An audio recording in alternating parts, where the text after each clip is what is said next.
Okay, I'm going to go ahead and get started here with an introduction as people get logged in. So thanks everybody for joining us tonight for this Farminar. Tonight we have got George Schaefer here, who is a PFI member that farms with his brother Steve near Kalona, Iowa. And their farm includes both conventional and organic practices, cover crops, cow herd grazing on a rotational system. And the Schaefers they do some research with us, with Practical Farmers of Iowa, through our Cooperators program, and they do some research trials with Iowa Learning Farms. And so George is going to start things off tonight talking about how he uses oats in his organic crop rotation as both a grain crop and nurse crop for alfalfa and other legumes. And he's going to talk about this rotation and how having a small green helps spread out the labor across the year. And then also tonight we've got Erin Silva, who is an assistant professor with the University of Wisconsin-Madison's Department of Plant Pathology. Her program focuses broadly on organic agricultural production and includes vegetables, row crops, and pastures. Erin is a member of the Wisconsin Organic Advisory Council and is involved with organic agriculture at both the local and national levels. And Erin is going to discuss research results from the University of Wisconsin-Madison after George talks. So this is part of our Winter Farminar series. This is the third Tuesday night in a row that we've focused on a small grains topic. And then you can see this is the rest of the Farminar series for this winter. Next week we're going to do some more horticulture, some more livestock, and then some more row crops topics. So there's a lot more to come. Tune back in. We do these every Tuesday night at 7 p.m. Central Time. And all of these are archived at that link at the bottom of the screen there. So if you ever miss any, you can go check them out in the archives. Practical Farmers of Iowa is a nonprofit, member-based organization. And we were founded 30 years ago in 1985, 31 years ago now, I guess. So we are a farmer-led, member-driven nonprofit organization. And our mission at PFI is strengthening farms and communities through farmer-led investigation and information sharing. And the farmer-led information sharing is exactly what we're doing here with these Farminars. Our values at PFI: welcoming everyone, creativity, collaboration, and community, viable farms now and for future generations, and stewardship and ecology. If you're not already a member of Practical Farmers of Iowa, I encourage you to join us. You can get all the details about member benefits on our website. We have a range of membership levels, and a lot of people think of our membership as an investment that pays for itself real quickly. So it's really just a small fee, but you get a lot out of it.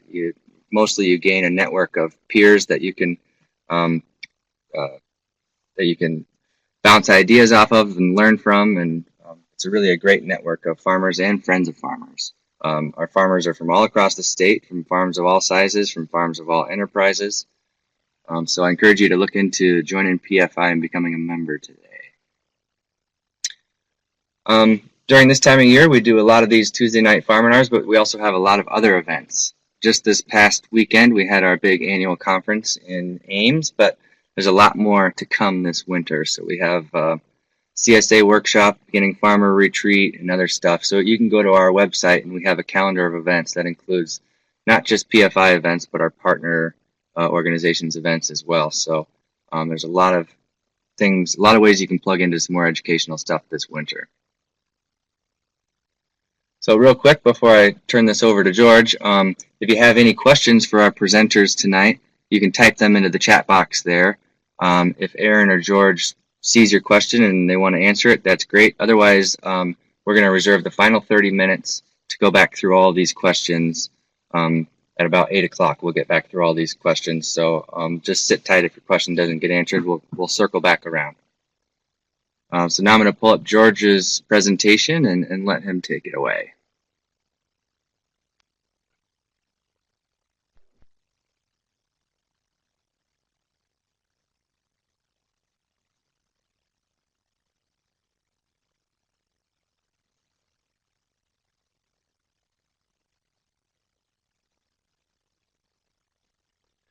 Okay, so as Steve said, I'm George Schaefer. I farm with my brother Steve, south of Iowa City in Kalona, Iowa, which is in the southeastern section of Iowa. Um, a little bit about our rotation before I go on is our rotation for years has been um, oats with alfalfa, hay, corn, and then beans, and then back to oats, alfalfa. Um, we are changing that this year to, we're going to have a few fields that remain that way, but we're going to change to a 2-year rotation of oats followed by corn. So that's a little background on what we do and where oats falls into our rotation. So this is a picture from a PFI field day event last year where we talked about oats. Um, this was a really nice oats field. It stood really nicely, and as you can see, it looks good and it yielded well.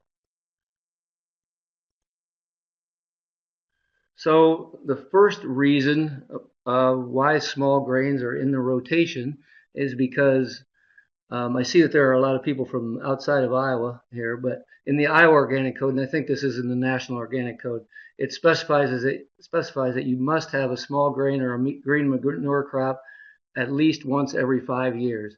And I know that IDALS, the Iowa Certification Division of the Iowa Department of Ag, has really gotten serious about this and sent out new regulations and made sure that everybody understands that they need to be having a year of small grains in their rotation. So um, another reason to plant or use small grains is because it helps to improve the soil quality. It is important in our for our land, for our soils, that we have a diversity of roots that go into the soils. And small grains have a different root system than corn and beans. We on our farm plant a lot of cover crops. We cover every acre with cover crops. And one of the reasons is to keep the soil covered. And planting small grains can do that in two ways. If you plant a fall small grain such as rye or barley or wheat, it is the first thing to green up in the spring, and it is ready to go, and it keeps the soil covered. And if you plant a spring planted small grain such as oats, uh, that gets up and it helps cover the soil rather quickly in the early spring, which is what we hope to do. We hope to keep our soils covered as long as we can.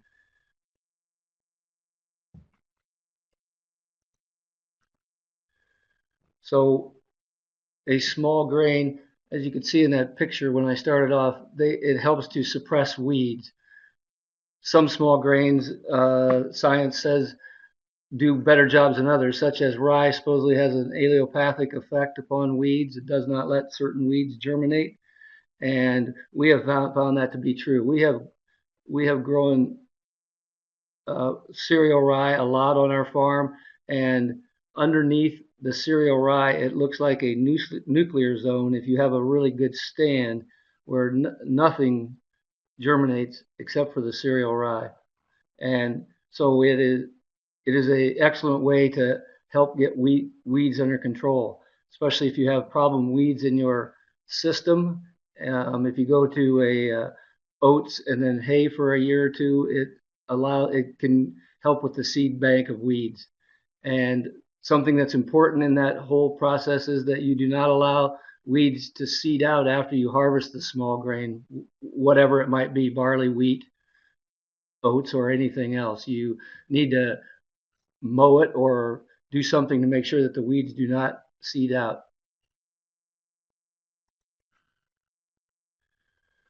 So an important part of small grains in our operation, and I think this is universal, is that it spreads out our labor. It requires labor when we are, quote unquote, the least busy for the year. You either drill the grain in the fall after harvest or in early spring, uh, mid to late March.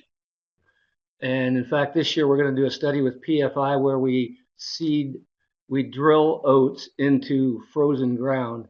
I'm not sure about that. I just found that out this weekend at the conference, and I'm not sure how that's going to happen, but we'll get it done. And then we will see about really early seeded. This is going to be first part of March, I think we're going to do that. So anyway, a lot of the work is done in late fall or in early spring when you're not as busy with doing other things. And then the harvesting of it is dependent upon what crop it is in mid to late June or in July. And that's when you harvest the grain and the straw.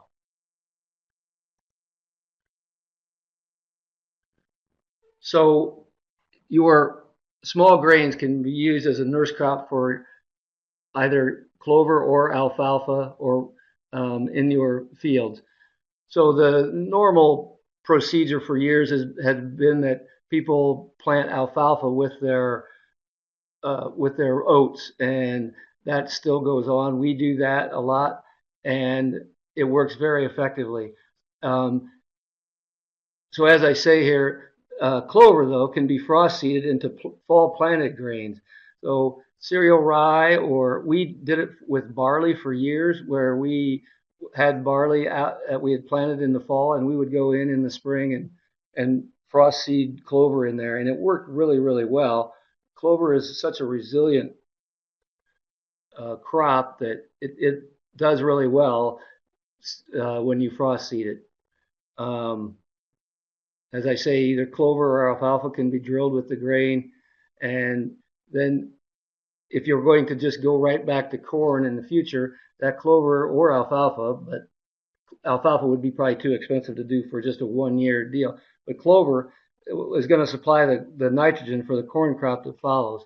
That is going to be the system in our new 2 year rotation where we plant either clover or come in after we harvest the oats and plant a group of cover crops into the old where the oats had been before. Lastly, so the clover that you seed out there, it can be grazed in the fall to increase your pastures. We do this frequently. The only thing that you have to watch is if it's wet out, the cattle can really do some damage. So, but in the fall, that's usually not a problem, although last year it was. But usually that is works out okay.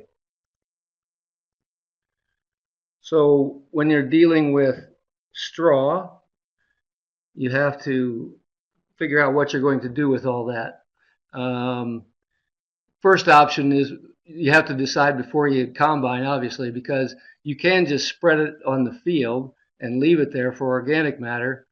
Or if you're going to put cattle out into those fields, you can just let the cattle eat the straw and create their own organic matter through their waste. The first one is if you have cattle yourself, we use a lot of straw in our cattle operation. We just started calving last night, and so the barns and so forth are frequently cleaned out and new straw is put in there. You do get a lot of, if you are going to plant a lot of straw or a lot of small grain crops, you are going to get a lot of straw, and you have to figure out more than just what you can use. You have to find some place to get rid of that if you're going to harvest it.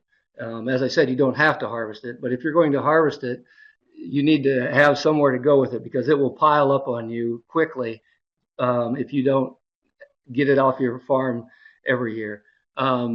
If you sell it, what we have discovered, at least where we live, there's really no price difference between conventional and organic straw. There's a little bit of demand for organic straw, but not a lot. And so the marketing that we do for straw is you have to find local landscape people. They're pretty good. The government, if you want to find whoever does the government contracts on ditches and so forth, they are a viable option. Guys who have beef barns, the monoslope or hoop buildings or whatever they are finishing cattle in. They are a good customer for straw. And I guess that's all that I thought of that. And one last point on barley straw. If you check out barley straw on the internet, you will find that it is a product that reduces algae in ponds. There is a company in Indiana, a young brother and sister, I think, that have turned this into an entire business where they sell barley straw to pond owners. And we have sold a little bit when we had barley, and the people that used it said it did a fantastic job. So I'm not sure what the exact difference is between barley and rye or any other straw, but barley straw is very effective at keeping algae off of ponds. So to get to the marketing of the actual product, we have the most experience with oats. The organic price that we get for oats has been between $5.50 and $7 for the last 10 to 15 years. It's been in there in that range. We sell to a seed company that we have done business with for years, and they take all of our crop.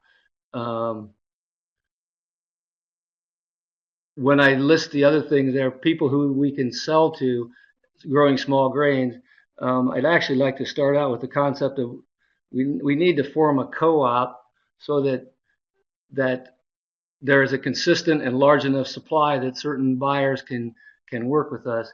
But we can sell to bakers. They like all kinds of small grains. You can sell to. I have sold in the past to local farmers. Barley can be substituted for corn in certain rations for chickens and cattle. Sell to seed companies, or you could sell to brokers. So there's no free lunch in the world, and there are certainly hassles with growing small grains in where I live, at least. And the first one that always comes up for us is test weight when we're growing oats. Um, for some reason, over the time span that people have been growing oats, you would expect that if there were enough seed scientists developing seed, they would be able to fix this problem. So it's frustrating to me that they have not. Local companies in Iowa frequently buy oats out of Canada because they can get better test weights.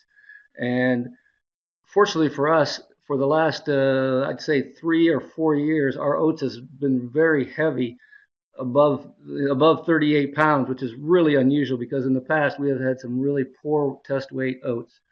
And so what you run into then is you have a lot of product that you cannot get rid of. The buyers will reject it. They have discount scales that go down from oh anything below 36 pounds, I believe, on oats you get docked for. And after it gets really light, they won't take it at all. Uh, we There is also disease problems in oats of vomitoxin, which is more likely to happen after corn, which I don't like to hear because now I'm going to switch to a rotation where I have oats after corn, and that might be a challenge. We have never had vomitoxin in 20 years in our oats, but um, hopefully that does not change. You need to be understanding that all small grains can go down. And last year we had some oats that we didn't get combined because it went down so bad. So one of the keys, at least that we have found, is we do not put manure on fields before we plant a small grain because too much fertility is going to lead to a lot of growth, and your oats or rye is going to get too tall, and it'll have the potential, greater potential to go down.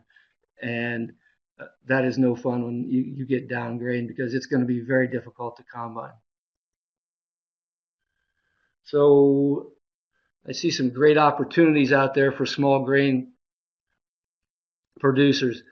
The first one is I was at a wedding in Oregon last year, and they being a microbrewery capital of the world, I was talking to a guy who was getting his PhD from, I think it was Washington State, and microbreweries currently, most microbreweries buy their barley from Germany, and it's a consistent product, and they know what they're getting, and then they in their brewing process, they make for the different kinds of beer, whether it be a very dark beer or a light beer. So that's how it is done now. Well, this guy is getting his PhD in different barleys, and the microbreweries are sponsoring him to go to school so that they're going to come up with different flavored barleys that the actual flavor of the beer comes from the barley. So if we could get into that in Iowa, we have a lot of microbreweries around here also. So if we could somehow set that up, that would be a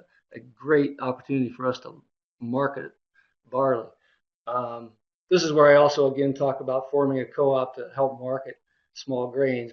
Um, you could create bigger and better buyers if everybody would go in together, um, so that you wouldn't have a issue with volume, and you could grow what the market wants. You go out and it's easier to find out what people want and grow that rather than try to grow something and then find a market for your product after it's in your bin.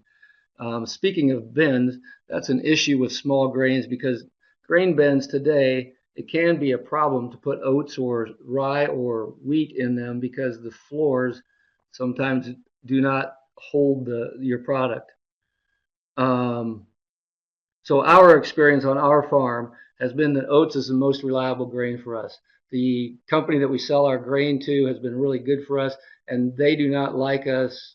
They recommend that we did not grow rye. We have grown rye, wheat, and barley, and some of those we have grown for multiple years.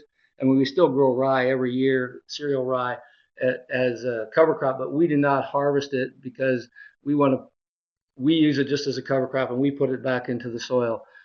We have grown our own rye seed in the past, but we don't do that anymore because it just didn't, it wasn't for us. It is for some companies. Um,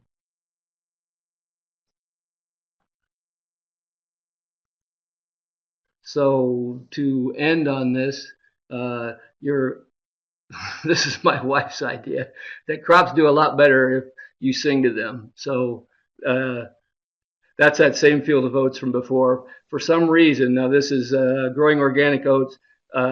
Normally, the fields do not look quite that clean. There is some um, weeds in the front that I can see, but this was a very clean field, and that is for us. That is not always the case. It can be a struggle sometimes with weeds. So um, that's the end of my presentation. Great, thank you, George. Um, I can see a lot of questions rolling in real quick. But yeah, before I pull up Erin's presentation, George, do you mind looking at that chat box there? You can see Bruce asked a question first when you were talking about the hassles and the being rejected from the test weight of some of your oats. Bruce asked, Right. what percentage of your oats do you think would be rejected or was Uh, rejected? Right. We haven't had any oats rejected for the last 5 years. We have been able to uh, have pretty decent test weights. And, there's all these myths out there by different farmers.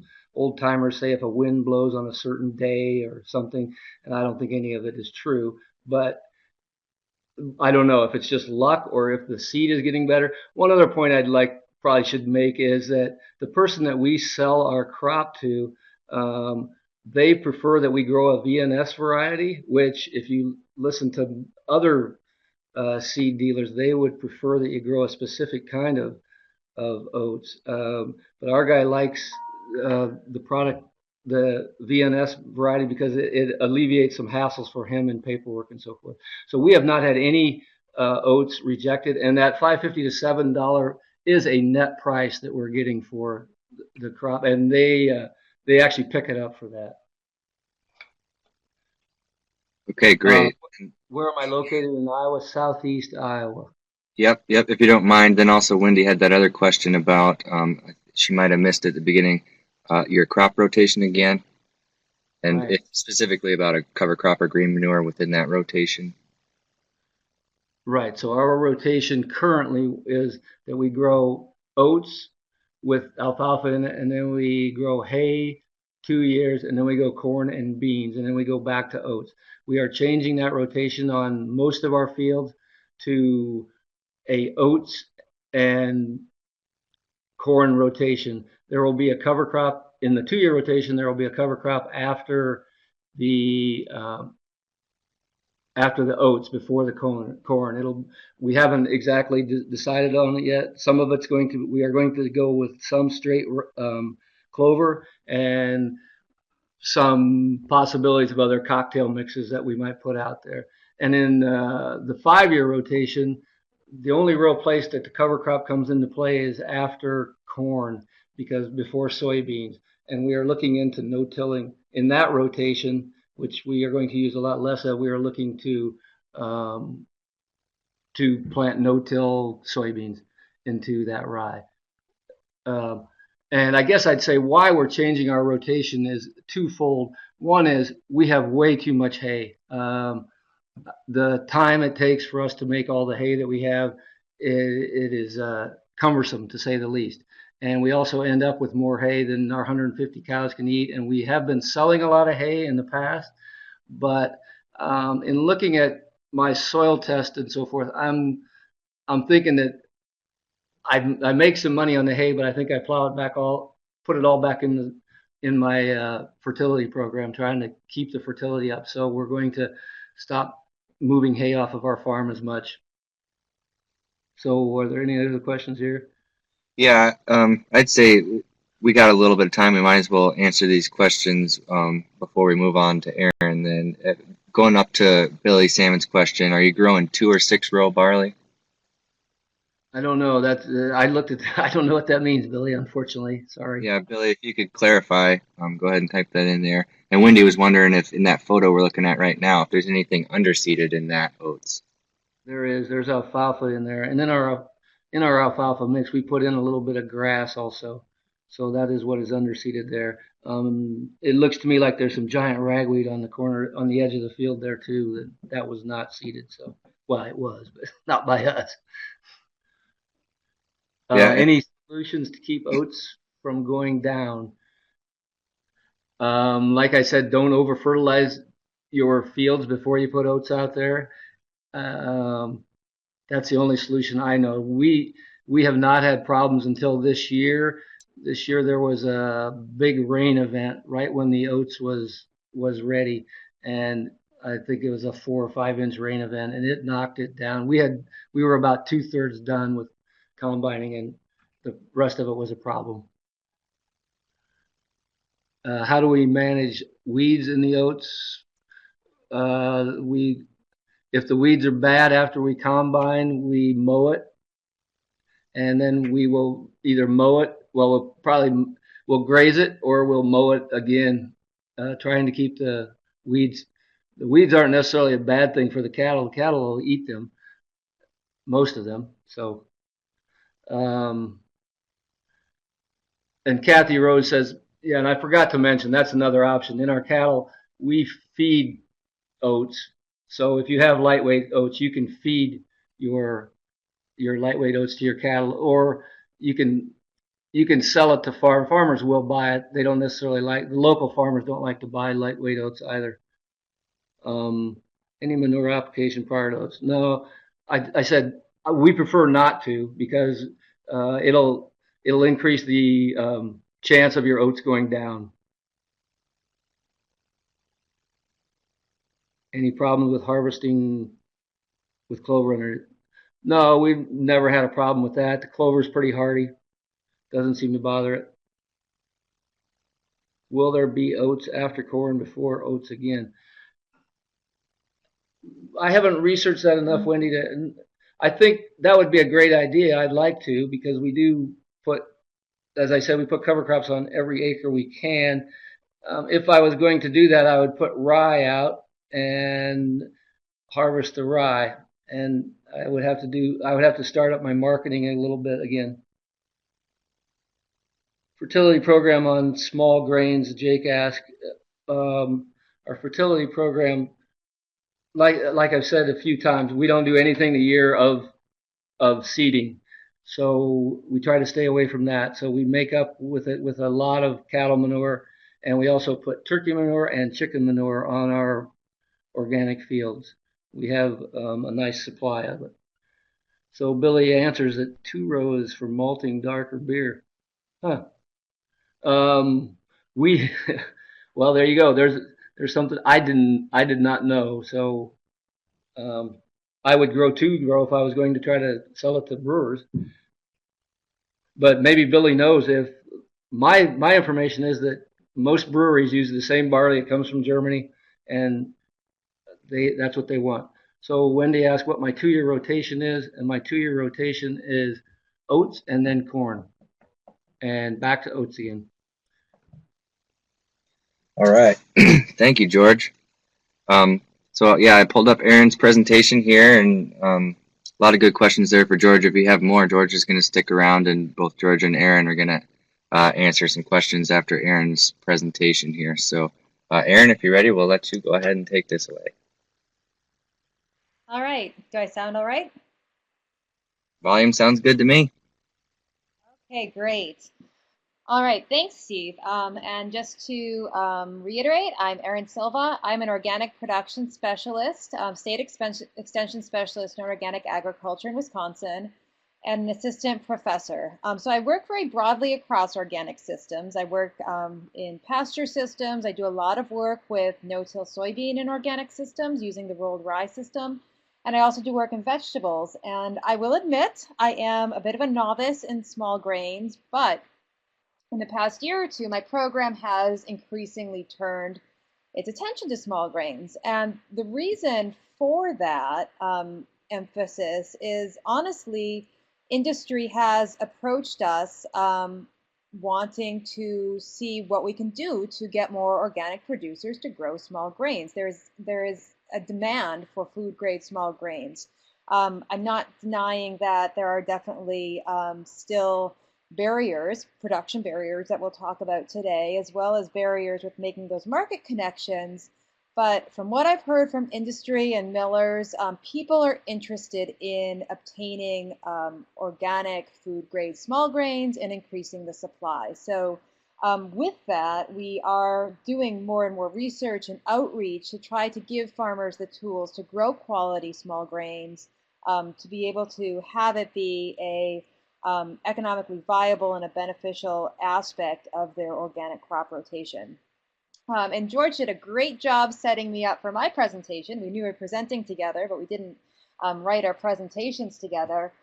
But like George said, there is undeniably some production challenges with respect to growing small grains in the upper Midwest. So that's Wisconsin, Iowa, and Minnesota. And some of those challenges relate to grain quality. So not so much yield, we can get decent yields here, but really ensuring that the food grade small grains that we're growing are of adequate quality to meet the needs of the buyers. So, and this differs depending if we're talking about a winter cereal grain like winter wheat or a spring cereal grain. But one of the primary challenges, particularly with a wheat crop, is low protein. We're typically looking at about a buyer requirement of about 12% protein, and it can be a challenge to obtain that, particularly in organic systems. And I'll talk a little bit about why that is. Moldy grain, low falling number, and sprouting in the heads can be an issue. And like George mentioned as well, because we are a more humid climate and because of our precipitation patterns, fungal issues are a real concern when growing food grade cereal grains. Disease and head blight, depending on the disease, we could result in vomitoxin, and that certainly can be a cause for loads to be rejected. Some of the quality issues, again, like George alluded to, is due to the lack of availability of regionally adapted cereal grain varieties. So not only for organic production, but also for our conditions here in the upper Midwest. And that's due to several reasons. There's just fewer small grain breeders out there, particularly those in the public sector and particularly those growing for organic production systems. And not only are there fewer small grain breeders, and the reality is there are fewer small grain testing programs as well. So trying to identify variety trial reports, and particularly variety trial reports in organic production systems, can be quite challenging. So just in regards to identifying what varieties may allow us some resilience against the production challenges and offer us good protein and consistent protein levels can be quite challenging. And this goes across all crops. One of our primary tools in organic production is variety selection and identifying varieties that consistently provide us the traits we need as organic producers, and traits that are and varieties that are well adapted to our regions. And again, this is not necessarily an easy task, particularly with the decline in public breeding programs and the decline in cereal breeding programs more broadly. But as organic producers with less tools with respect to fungicide chemicals and pesticide chemicals more broadly, to try to identify varieties that have good disease resistance so that we're not relying on those tools is quite important. We can also find varieties that are sprout resistant, and as George mentioned, lodging is quite a serious issue to consider. So also identifying varieties that are lodging resistant. And finally, varieties that have good quality characteristics. And again, to just reiterate George, I mean, the high protein, the protein levels, consistent protein levels should be something that we could address in breeding programs. So not only to identifying existing varieties, but also look to breed with wheat varieties and other cereal grain varieties that consistently provide us with the high protein levels, particularly with the fertility management regimes that we employ as organic producers. So there are some good variety trial data sets, and I apologize if I didn't include something that PFI does have available. Looking at where there may be regional similarities, there has been a significant amount of effort in the northeastern part of the U.S. and in the New England area in New York. And there's been a research group out there that has received a significant federal grant to do organic research in organic cereal grain production. So there are two websites that do have quite a bit of variety trial data for organically grown cereal grains, as well as production data in general. And those are the first two websites I have listed there. University of Maine has data from their program, which has been joint with Vermont. And Cornell University in New York, which I'll show more detailed data, has a very robust and extensive data set as well. From the Wisconsin standpoint, there has been some variety trial data for cereal grains in conventional systems, and where there is definitely difference in terms of rank order that we may see when doing variety trials in organic versus conventional systems. I do think that there is some information with respect to test weights and particularly with Fusarium resistance that can at least give us a starting point as to what varieties may offer those traits that are important to us as organic farmers. So as I mentioned, this group in the New England area in the northeastern part of the U.S. had received funding from the USDA for an extensive 4-year project, which is just wrapping up, that's titled Value-Added Grains for Local and Regional Food Systems.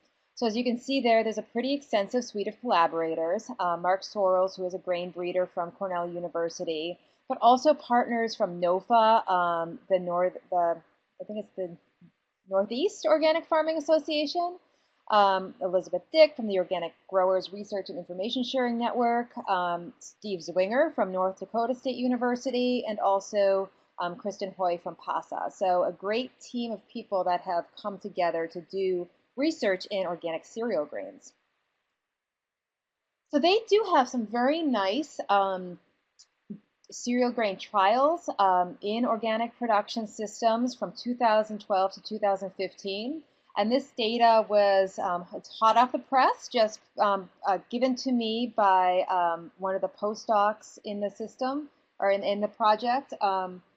Lisa Kissing-Kusik, who is coming to Wisconsin, which we're very excited about, not to work on cereal grains, but to work on breeding organic cover crops that are more adapted to the northern climate. So that's an exciting project. But anyway, they have had, for these different cereal grains, quite a bit of variety trialing. So here's some trial data here for their winter wheat trials.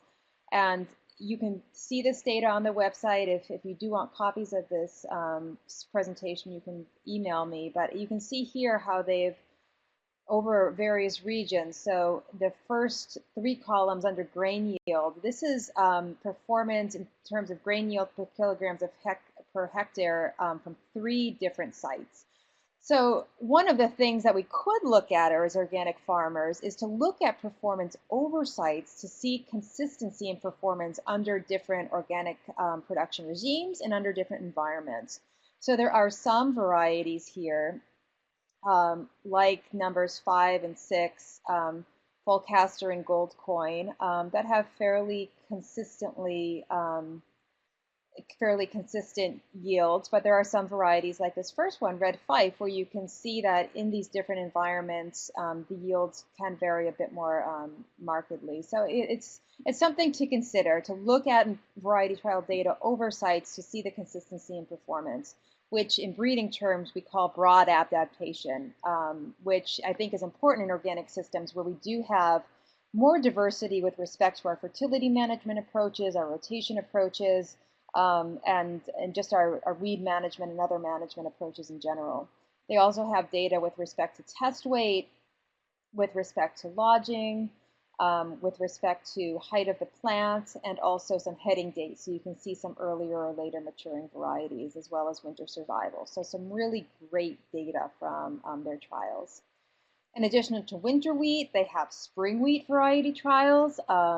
Again, some very extensive data sets over years. You can see here the entry number 14, Glen. I know that's a variety that is a very consistent producer that's ranked very well. You can see under the rank column the rank orders in terms of performance. So 1 is the best ranking variety, and the higher the number, the lower ranking the variety. And you can see here Glen ranks number 2. I know Glen's been one that's been reported as a very sound, good variety. So spring wheat, they also looked at some specialty grains. Again, this might be a little bit more of a marketing challenge, but certainly from the consumer end of things and concerns about glucose or gluten intolerance, there certainly are interest in some of these ancient grains, as they're so called. There's oftentimes less varieties available, but for the varieties that are available, they also have variety trial data here. Again, looking at important characteristics such as overall yield, test weight, and lodging characteristics. Emmer, another grain that they do have some data on, and just to do a bit of a summary for the 12 different varieties they've tested here, you can see that there are some varieties that stand out quite above the rest: Lucille, Vernal, Red Vernal, North Dakota Common. And again, one of the things that we might look at as organic producers, and something that we evaluate in our vegetable variety trials, is this concept of broad adaptation. And those varieties that, when we're looking at performance across multiple sites, perform consistently well across a wide range of different organic environments and organic management systems. Organic winter spelt, just another up and coming ancient grain, something that is going to be a bit more specialty market, but if you can make these connections, there is interest. And then spring spelt as well. So just again showing you kind of the range of variety trial data that has been collected in the Northeast under organic management systems. And George mentioned, and I just want to stress the importance of Fusarium head blight. Again, particularly in our area, where not only do we have more humid conditions that's conducive to the growth of this particular fungal pathogen, but also the precipitation patterns in the area tend to be conducive to the growth of this pathogen. Fusarium head blight is caused by the fungus Gibberella Z, which is known as Fusarium graminearum also. And this is one of the issues, as if you can kind of translate the Latin here from these Latin binomials, there's an issue. This is also a pathogen of corn. So rotating with corn and following corn could exacerbate and increase the probability of getting Fusarium head blight. So in addition to wheat, the fungus is also a pathogen of corn, barley, and other grasses. So management, breaking up the rotation with non-grass crops could be important. It overwinters on infested stubble and straw of cereals and weed grasses and on stalks and rotted ears of corn. And not only does this potentially decrease yield, but the real danger of this, and particularly in the marketing standpoint and the risk of rejecting loads, is that this fungus produces the mycotoxin deoxynivalenol, which is abbreviated DON, which is essentially vomitoxin. So this is a photo pulled from a website at North Carolina State University, but this shows you a demonstration of what Fusarium head blight might look like. The affected wheat heads essentially appear bleached in color, as you can see on the heads of these wheat stalks here. Just another photo of what that might look like, again from North Carolina State University. You can see that characteristic bleached head. So the severity of Fusarium head blight varies greatly from year to year, but what it is favored by is extended periods of high moisture or high relative humidity and moderately warm temperatures. But these conditions do have to occur just before or during wheat flowering, and wheat can remain susceptible to infection through the early dose stage. So my work with cereal grains, I think that's going to occur right around the end of May. And we certainly can get those conditions. And I know from managing my field over the past few years, we've had some pretty wet springs. So and definitely it's undeniable that this is a risk. If favorable conditions persist, flowering tillers could also be infected. So it is a risk. There are FDA-established DON levels for finished grains for human consumption. There's a lower threshold, but potentially if you do exceed that threshold for the food grade market, you could still sell that product into the feed grade market because there are higher established maximums for swine, ruminant beef and feedlot cattle, poultry, and other animals as well.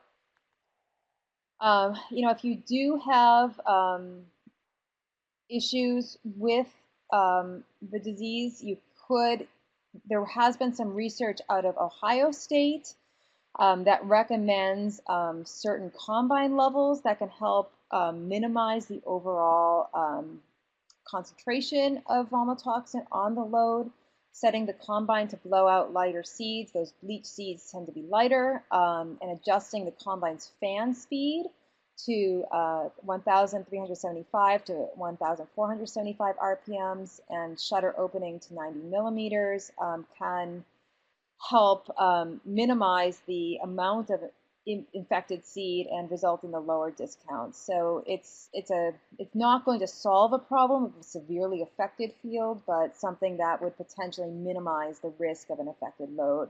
And I did, and if anyone wants these copies of these scientific journal publications that I'm listing here, certainly feel free to email me and I can give you the original publication. This was one that was published in Plant Disease, so you can read through the more specifics of the experimental design and what they exactly did. This is just an illustration to show, in terms of variety selection, the need to balance not only yield, which obviously is going to impact the bottom line, but also disease resistance and lodging resistance, because as George mentioned as well, lodging can definitely impact both the yield and the quality of the crop as well. So this is a little bit hard to see as a graphic, and again, this was something that Lisa Kisinkusik had provided me from that variety trial data out of the Northeast. But anything that's more on the left hand or the right hand side of the graph has a higher yield, but we're really looking for something that has a smaller circle. So a bigger circle, it means there's more lodging, and a more purple circle means that there's more fusarium. So ideally, we want to see a spot that kind of combines all three of those traits towards the right-hand side, so a smaller circle that is more on the bluish side of things. But again, as you can see from this illustration, there's nothing that is quite perfect there. There's going to be trade-offs with respect to variety selection, at least until there may be more concentrated and significant breeding efforts for organic production systems. So just a challenge, like the many challenges that organic farmers face, I guess. As I mentioned, there are some variety trials out of University of Wisconsin in conventional systems, but this is just an illustration from last year's data that shows what some of this information is. And I highlighted the area of the table that does show some public varieties, which tend to be more of interest to organic producers. So you can see here the yields, again, the test weight, height, lodging, as well as incidence of leaf stripe rust and Fusarium head blight. So where the data might not perfectly match to organic production systems, it may be a place to start if you're looking at doing some on-farm trialing and potentially investigating some new varieties that might fit that, particularly that food grade market. Fertility, fertility is tricky in organic grain systems because it's something that is necessary to obtain those good test weights and protein levels. But like George said, if we add too much manure or too much fertility, it certainly can exacerbate lodging. So these are some recommendations that again came out of that Northeastern program, and I definitely though put a caveat on this that we are talking the Northeast. We are talking less, potentially less fertile soils. You guys in Iowa and where George is, you are working on incredibly rich prairie, high organic matter soils. So this may be too much. So I do want to put a caveat that this is a starting point, and on-farm trialing and the work that PFI does with on-farm trialing is really critical. But from the Northeast study, they did find benefit of fall manure application as well as spring grain application. But again, as it mentions here with the caveat with some of these heritage grains, if lodging is a concern, you may want to go with less N.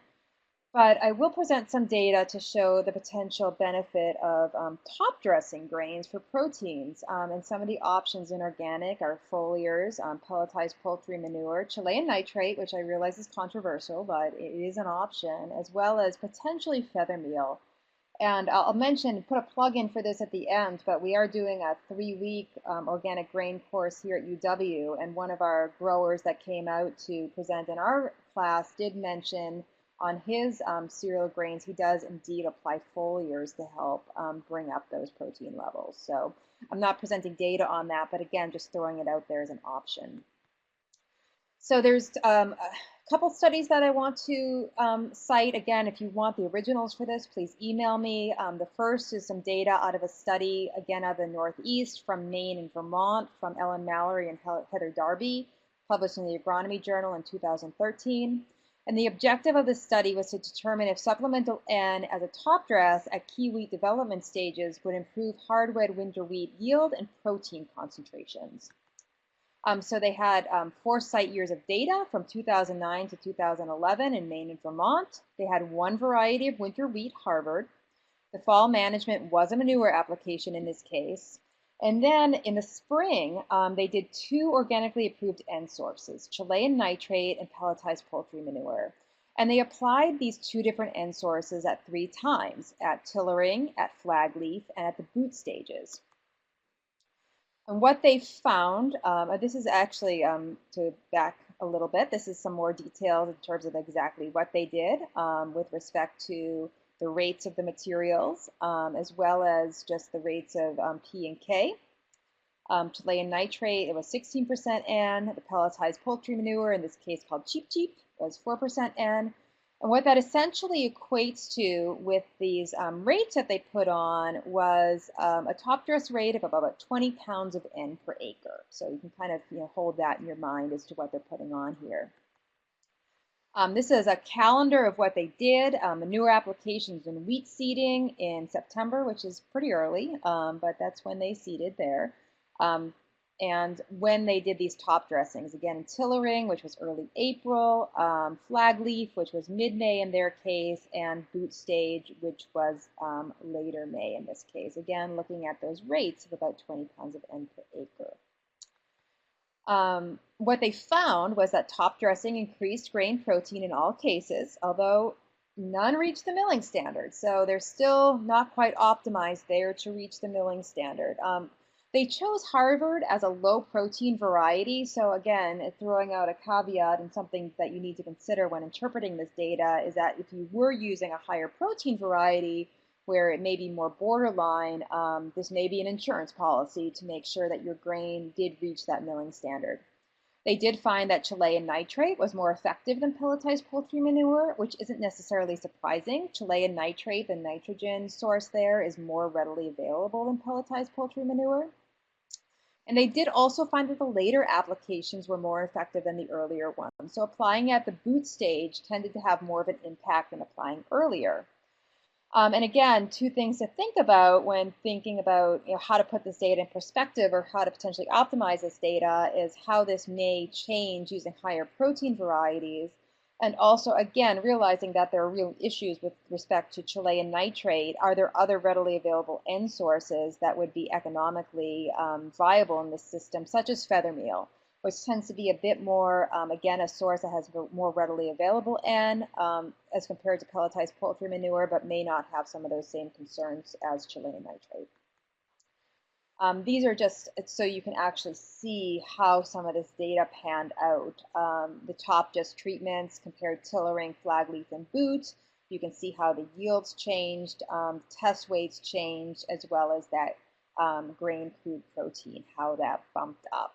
So you can see these trends not affecting yield so much, but there are definitely trends with respect to N, and for some reason this is progressing without me. I'm not sure what's happening, Steve, why this tends to be a little crazy here. Yeah, Very odd. that's a mystery to me too. I'm not quite sure. Let me pull this up and get back to where you were. Okay, let's try to get back to where I have no idea what happened. Is this about where we were? Yes. Okay, so that was the New England study. So University of Nebraska-Lincoln also did a similar study on organic grain systems as well. The grain protein enhancement experiment, they top dressed as well, this time with a liquid fermented poultry plant product called Summit 10, which is my understanding that that is no longer available as an organically approved product, but just to, again, kind of that, fermented liquid top dress, see how that works. And they did one application, early boot stage, again, same kind of time, same kind of rate, 20 pounds of N per acre. What they found is that many varieties, so they did more varieties. What they found is that many varieties did respond and show an increased protein content. And here you can see where, depending on the economics, this might serve as an insurance policy because there were some cases where these varieties were borderline with respect to protein content, and that foliar bumped it up to be an acceptable milling quality. So there's still a lot of questions in terms of, when does this pay off and what varieties does this pay off, but there is some evidence that these top dressing applications could pay off with respect to ensuring that food grade cereal grains meet quality standards. I know we're running out of time, but just to give a couple of slides from Wisconsin, which more looks at the environmental benefits of cereal grain production in a rotation. Here in Wisconsin, we're lucky to have the Wisconsin Integrated Cropping Systems Trial, which is a 25-year experiment comparing different cash grain systems. So we have a conventional continuous corn system, a reduced tillage conventional corn and soybean system, and we have 25 years of an organic corn, soybean, winter wheat, red clover system. So 25 years of organic management. And there was a research group that just recently looked at nitrous oxide emissions in organic grain systems, or grain systems more broadly. Nitrous oxide is a potent greenhouse gas that's related to agricultural production. This again was a study that was published. I'm happy to send it to you if you want more details. What they did was they investigated the impact of cropping systems on these fluxes of nitrous oxide from ag soils in southern Wisconsin, which are more similar to the Iowa soils. And over 2 growing systems, essentially they looked at the impact of these different production practices on nitrous oxide emissions. And what they did find was that when looking at area scaled emissions, that indeed the organic system that included a cereal grain as well as corn and soybean did have overall nitrous oxide emissions, which from an environmental standpoint is a positive thing. I also want to emphasize here on a 15-year average that this is a wheat that we're getting about 80 bushels per acre. So over a long history of organic management, we're getting decent yields off this crop. This is a feed grade crop though, so we're not so much concerned about some of the quality traits. The conclusion here was that shifting from a high input continuous corn system to a more diversified system with longer rotations can reduce greenhouse gas emissions of agroecosystems and the high quality prairie derived soils in the upper Midwest of the US. So just highlighting the benefit of adding these cereal grains into the crop rotation by adding the additional diversity. And certainly too, when we look at not only nitrous oxide emissions, but fall nitrates or potentially leachable nitrates, we find similar trends that the organic system, that highly diversified system with a cereal grain, results in less potentially leachable nitrogen. As well as looking at trends with respect to nitrates in the soil and well water. And just there's some real environmental benefits to be derived from cereal grains. And just at my last slide here, before getting into questions, just want to put a plug in for O-grain. Like I said, really my program's only been looking into this area for the past couple of years, and this has really been a push from industry looking at sourcing more cereal grains. So we launched what we call O-Grain, the Organic Grain Research and Information Network. This is a partnership with Moses, and we're just in our 3rd week of 14 online modules covering production, marketing, and economics of organic grain production. Have a great lineup of speakers. Klaus Martins was speaking today from New York via online, like we're doing today. We're also having some organic universities at Organic Farming Conference, as well as a mentoring program. So if you're interested in following up with anything from this presentation or an O-Grain, this is my contact information and my scientist contact information. And with that, I'd be happy to answer any questions and pass it back to Steve. Great. Thank you so much, Erin. Yeah, and we did have to go through some of those a little bit quick, but we will have this presentation archived so you can go back through and look at some of these slides in more detail if you'd like. But Erin also did offer to send you the PowerPoint if you wanted to contact her later. But looks like we have a few questions already in the chat box, so feel free if you have questions to get them in there. Erin, it looks like Billy Sammons had the first question there. He has a few already loaded in the chat box. But so one about wheat and oats and a recommendation on a rotation strategy for those 2 grains on soil biology. Do you have any comment on that first question? You're getting over my head in terms of soil biology and soil chemistry. Gosh, I can't. I'm not sure what to say. Yeah, that's a pretty detailed soil microbiology question there, and maybe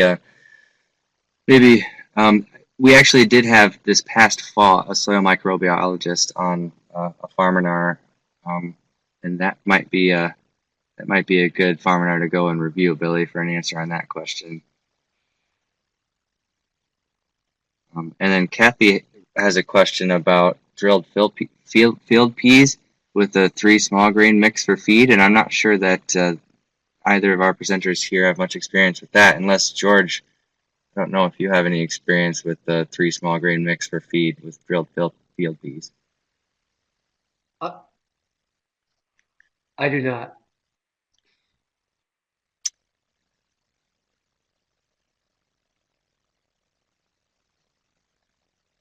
Yeah, and then looks like Billy has a couple more questions here about kind of relating to soil microbial activity, and I'm not sure That those that we have the expertise here to answer those, Billy. And we're still so much on just the cusp of understanding, I think, soil biology and its impacts and how to manage, especially the soil biological system, which is very much a system driven by environment and soil. There's no doubt that different aspects of soil fertility and interactions with biology have different relationships with plants, and certainly learning more about essentially the plants' systemic resistance and upregulation of that via various symbiotic and other processes. And I just am not sure if we have enough understanding of that and how that works in specific systems to give kind of overall recommendations. I think looking from a genetic standpoint is a, a solid tool, but I think that there's really some intriguing data coming out to show that there's just some very real relationships happening within the rhizosphere to plant growth, but I'm not sure if we understand how to manage for those well.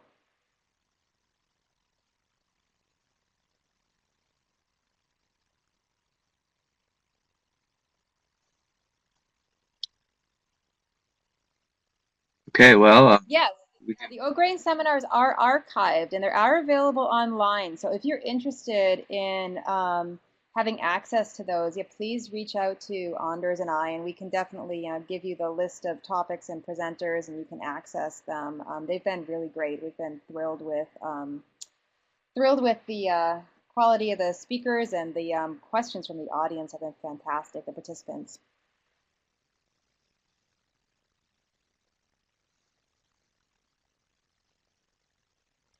there you go, George. Do you see that question from Billy about your favorite variety of oats? I do see it, and I said I think I said that my buyer prefers me to plant VNS, which I know is not really a variety. I mean, it is a variety, unstated, but that's what he prefers, so that he in his grain selling it's less of a hassle for him, is what he tells me.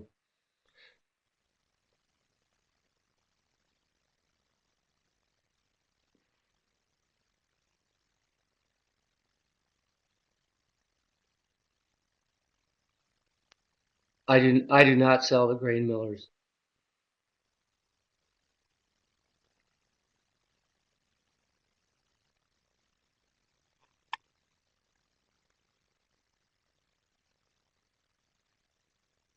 Well, we still got a good chunk of time for questions if anybody's got something burning that they'd like to ask. Erin, did you say that you had in the O-Grain course you had Klaus Martens as a speaker? Was that recently? We did. So he was talking today, and we've also had a couple other larger scale grain producers. Randy Hughes, who grows in the southeastern part of the state and has a very diversified rotation and diversified markets. He's also, his farm produces those blue cord chips that you see in the grocery store. So a very diversified operation, but does cereal grains as well. And another farmer that is just transitioning about 1,000 acres into organic, but he already has several hundred that similarly grows to a very diverse market as well, Mark Dudla, and have had John Bobby come on, or Bobby come on, and other marketers. So a great diversity of speakers addressing kind of everything from fertility management to weed management to marketing grain. Great. Yeah, we were lucky to have we had Klaus on on a Farminar a few weeks ago. That was nice. Well, George, looks like Wendy's got another question for you. Do you plan a cover crop after soybeans before you oats alfalfa? We do not. I would like to cover the ground. I do not like to let it be bare out there after soybeans, but we do not because I guess in the spring I'd have to tear the cover crop up unless I would frost seed into it, which is a possibility, I guess, but we do not do that currently. Billy's question, we put out three bushel to the acre of oats.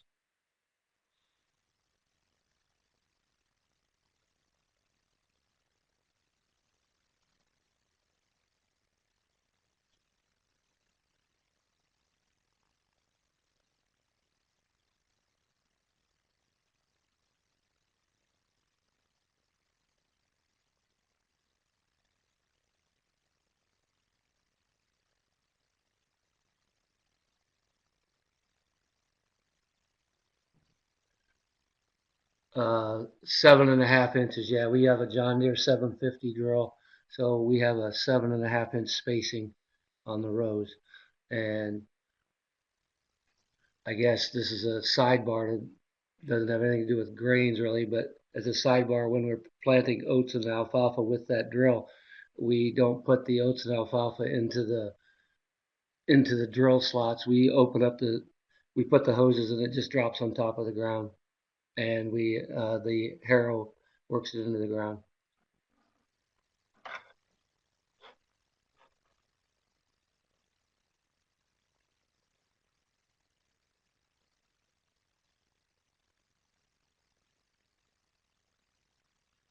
Yeah, so it looks like E-Bar has a question that maybe George or Aaron would have some insight on recommendations for when you're transitioning ground from conventional to organic if you're trying to save money.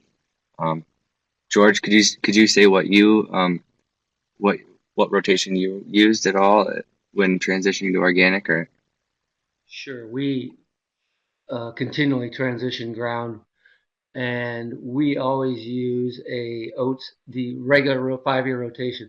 We use oats, hay, hay, and after the second year of hay, it is good to go. And so that is what we use because to try to get it, it works for us. That's why we use it, I guess. And certainly, from what we've been hearing from our presenters in O'Grain and my own experiences, hay is and alfalfa, they're definitely, I think, in terms of management and a strong tool for keeping weeds, suppressing weeds as well as building soil. I'm weighing the economics, and it's my understanding that the hay market on the conventional side, because of course during the transition you're selling to the conventional market, is pretty weak. There were some suggestions with respect to small grains, and I don't know if George, you have any comments or experience with this. Planting those winter grains tends to be a bit less management with respect to weeds. And interseeding oats and using oat as a nurse crop and managing the cereal grain, the oat, that way is certainly advantageous for weed management. But in my experience in my field, planting oats alone as a crop in the spring, it can be a real hassle with respect to weed management or challenge. It's just not as competitive with those spring weeds. And you definitely have to think about some weed management. But planting the winter cereal grains, you're planting them late enough in the season that there's just not a lot that competes with them, and they seem to outcompete the weeds in the spring. So just in terms of management logistics, the cereal grains can be an option in transition. There's just not a lot of great options out there with respect to kind of coming off that learning curve and understanding how to get the weed management, the fertility management down in organic. So you may see some weed or some yield drag, which tends to the yield gap definitely closes, I think, as the soil is built and some of that weed management comes into place. But there's just not a lot out there that you can sell on a conventional market that I think is a great option. But winter cereal grains are definitely an easier option with respect to weed management and organic. I would agree. I would say that rye is the prize winner in that whole system if you want to get a real good handle on weeds. As I said, we are going to no-till beans this year, so into rye. So we will be testing that system to the utmost. Let's see. what Wendy Yeah, asked. George. So first, Billy, we do. I guess you call it a grass, but we call it a alfalfa box. But yeah, it's a little boxes on top of the drill in front of the main compartment. So when we do seed oats with alfalfa and grass, we actually put the grass in the big box with the oats, and it actually goes in the soil an inch and a half deep, as opposed to the alfalfa and clovers. They stay right on top of the ground. So Wendy asked,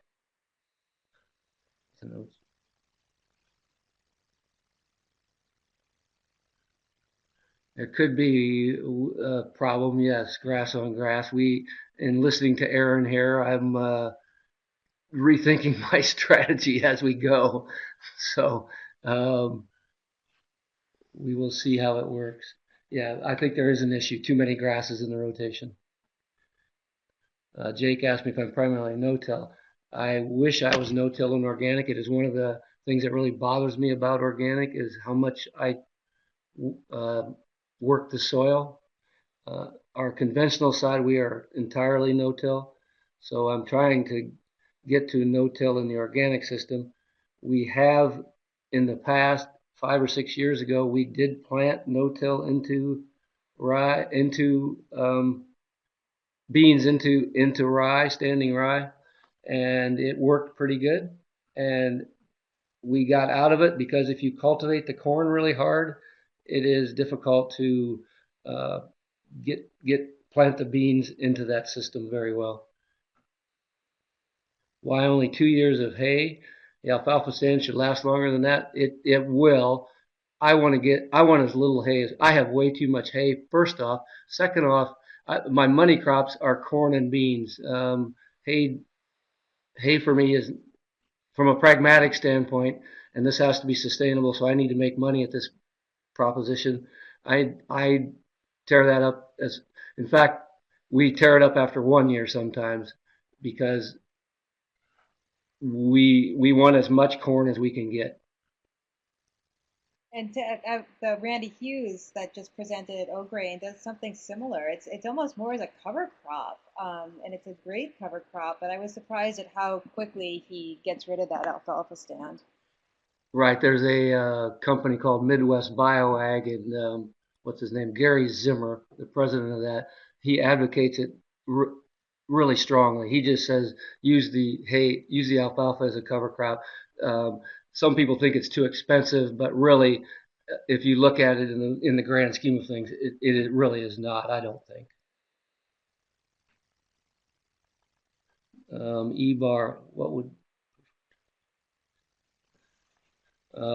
we have not used clover in our transitional mix. We use alfalfa. I don't necessarily, depends if you're going to graze it or not. I think you have to think about that and which one maybe has a lesser bloat effect if you're going to graze that.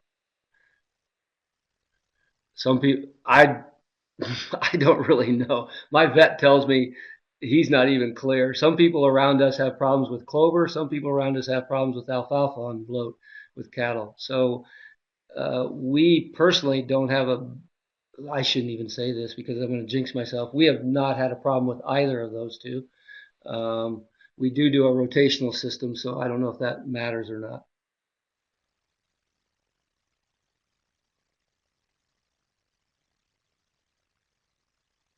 So Bruce talks about that Klaus plants corn 3 years in a row. As I understand it, the Iowa IDOLs will not allow you to do that if you're certified with them. I don't know who he's certified. Obviously, he's not certified with IDOLs being from the East Coast. Here in Wisconsin, I know that this is where there's that gray area. I think our certifiers, and obviously we have a lot of active certifiers, but they'll allow 2 years of corn, but not more than 2 years. Right. There are people that I guess in Iowa and sounds like in Wisconsin also, according to Erin, that do do 2 years of corn, and then even some people go to 2 years of beans after that before they go back to something else. Um, I I am not that good of weed manager. I could not do that. Yeah, I think just to clarify, I don't think Bruce meant, and now he says here, I don't think he meant 3 years of corn. It was the 3-year rotation was soybeans, winter wheat frost seeded with clover, and then corn. Oh, Okay, okay. There are some growers here that do 2 years of corn though, and then go into alfalfa and a dairy operation. I do know that. Oh, well, and the advantage they get there is they're probably taking a lot of silage off, and they Yeah. can put a cover crop of rye back in there really early and get huge growth, and then use that as silage in the spring also. Yep, yep, you're exactly right. Wendy wants to know if I've had success planting winter wheat. Um, my memory, Wendy, is not adequate. We haven't planted winter wheat for probably 10 years, and um, as I recall, we didn't have a survival rate problem. But I am told that we do live in the tropics of Iowa, so I don't know. That's what Sarah Carlson from PFI always tells me. So it might be warmer down here.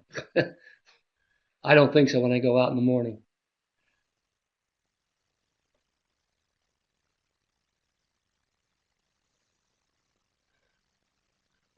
Billy's question about clover and alfalfa after harvesting the oats. I just watched at the PFI conference about roller crimping alfalfa and other product clover and so forth, and I'd really like to do that and no-till corn into that. I don't have a roller, but yes, Billy, that would be the ultimate system, I think, in there. And I know that who's the company on the East Coast that has all the research on no-till? Who can help me out there? Rodale? Yeah, Rodale. I know that they do yeah. both. They no-till both corn and beans, so it's possible.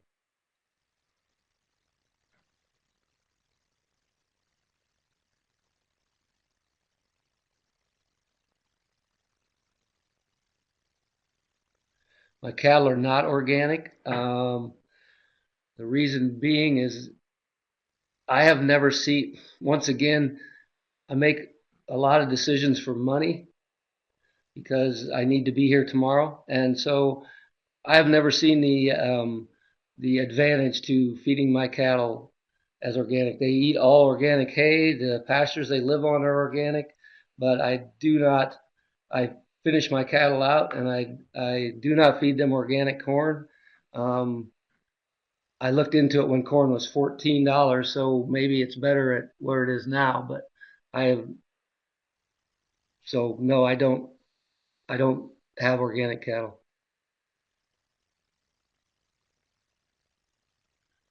So I don't know where Billy lives if he's yeah.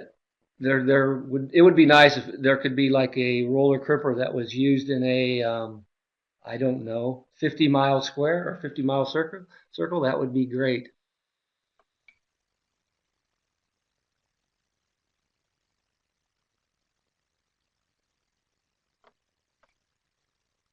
I do know at the PFI conference, Francis Thickey, who last year planted no-till beans into a rye cover crop, had really good success. It looked like he had less weeds than I have in cultivated fields, and he did not use a roller cripper. He used a uh, gee, unfortunately I forgot. It's what people use after they plant their oats in the spring. A lot of times, it's a rolling device. Also, a multi-packer. Thank you. And also, we no-till our soybeans into rye on the conventional side, and we only use the drill to knock it down. We go in when it's 4 and 5 feet high with the drill, and we plant our soybeans straight into that with great success. And so I might just go in with my drill and go twice at a little bit of an angle to no-till the soybeans into that rye. Yeah, Jake's question about manure, that is a funny thing in the organic standards. Yeah, you can put, as I understand it, and hopefully I don't get in trouble for this, but you can put any manure onto an organic field.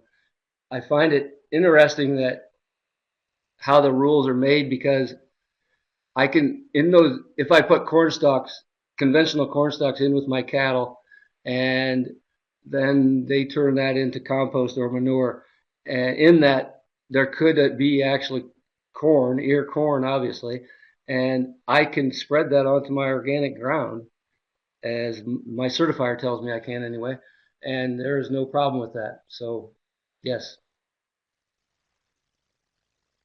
That is a funny question because I teach a class and we were just talking this afternoon because you can apply conventional manure to organic fields. In reality, how much organic is dependent on synthetic nitrogen that essentially comes through the cow out on the manure and onto the organic fields. But that's more of a philosophical debate perhaps for another time. So, Erin, do you understand? I mean, I think you can even take manure right out of hog buildings, can't you? And Yeah, but the bedding you can't be if there's any risk of from a conventional system of any risk of a conventional bedding. It's hard to understand exactly some of the rationale. But yes, manure you can apply from any system. Barley in this area, yeah, we can grow. I've tried to grow actually winter barley as well as spring barley. Winter barley is more risky with winter kill. Winter wheat, like I mentioned from our data, we certainly can grow here. We're growing, feed grade varieties, but consistently get 80 bushel per acre. But barley, it's more of a specialty crop. I think it's making those marketing connections. But yeah, we certainly do grow barley more spring than winter though. Wendy wants to know how I'm killing my rye. Well, in my no-till system, I'm not.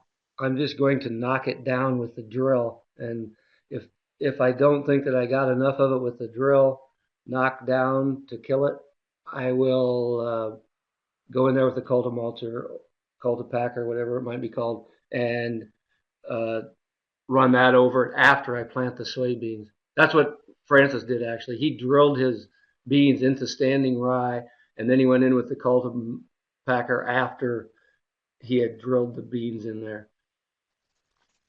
And And that it is certainly something you can do. And I know one of the first farms I saw that did no-till with rye, essentially similarly just drove over the rye with the tractor with the corn planter on the back, and they had an incredible field. Um, like we're talking about risk reduction, the roller crimper I think reduces the risk of that rye springing back up, but there's certainly other options that have been successful beyond the Rodale model for the roller crimper.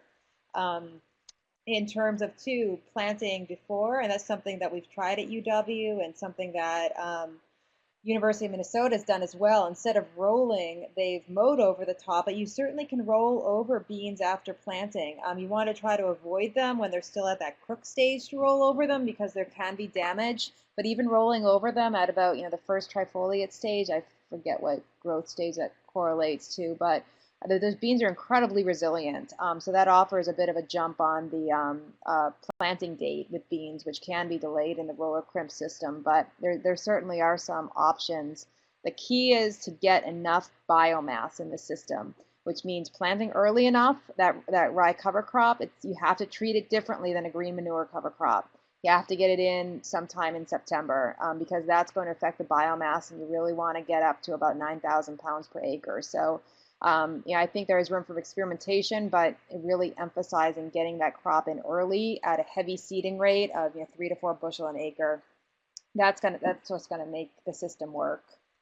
I couldn't agree more with Aaron there. The difficulty is getting that. If you're going after corn, it's impossible to get it in September. So, but you do need that. People sort of raise their eyebrows when you say you need to plant at least 3 bushel and maybe and 4 to get a really heavy rye crop out there. Uh, And we can only come in after a silage crop. If you're doing it after corn for grain, it's really tricky.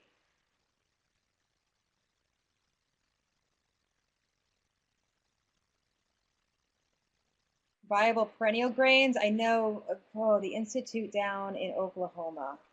Gosh, I'm blanking on it. I know that they've done some work, and Michigan State's done some work, but I don't know of any commercially available varieties that are reliable performers in perennial grains. But granted, I'm not the Noble Foundation. I think that's it, the Noble Foundation in Oklahoma.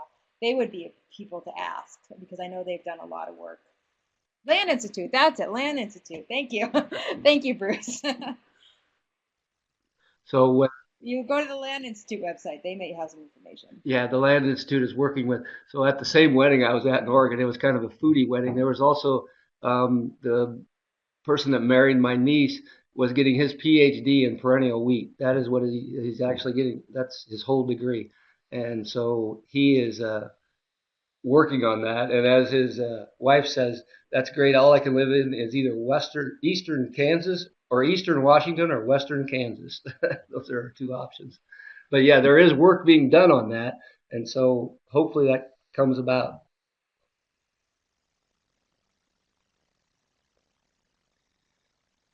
Great. Well, I think we might have answered all the questions in the chat box. If not, we can finish that up. But we're about out of time here, so I might have lost track if we've answered everything in there. Erin and George, did we cover all the bases? I think so. Erin, thank you. Thank you. Yeah, and please, anyone that has any questions or follow up on no-till or anything in the presentation, don't hesitate to email or call. Great. Yeah, both George and Erin, thanks so much for the presentation and for the great discussion and being able to field all these questions afterwards. Thanks a lot for taking the time to do this. We greatly appreciate it. And thanks everybody for showing up and bringing your good questions and being attentive. All right. Good evening, everybody. All right. Thanks, everyone. Thanks. Have a great night.